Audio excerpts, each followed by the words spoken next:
Alam po ba ninyo na ang pasta na nakasanayan natin ay out po sa atin?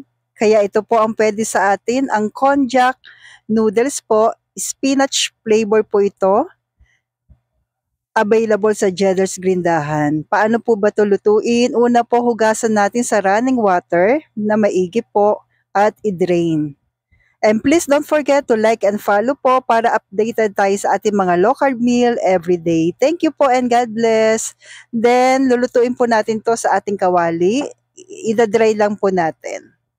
Yan, halu-haluin po natin maigi ng ilang minuto po para mag-dry po siya. So, napakadali lang po siyang ihanda, di ba po? Hindi katulad yung noodles na ating kinalakihan o yung high carb po na noodles na pinapakuluan po natin. Ito, napakadali lang po ihanda. Then, lutuin na po natin. Naglagay po tayo ng coconut oil, konti po at butter. Then, garlic.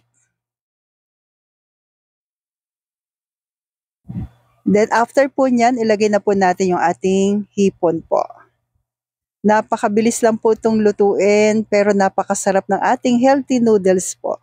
Then, paminta, asin,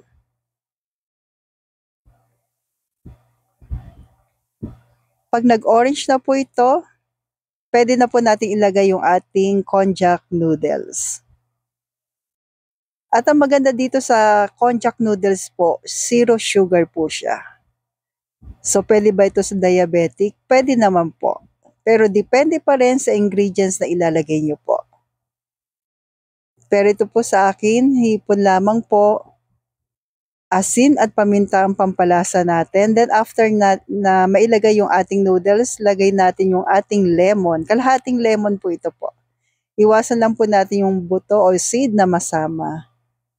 Diba po, pambalanse din po ito. At kung umabot ka po sa part na ito po, pwede po pang pa-comment po kung taga saan ka po. Thank you po and God bless.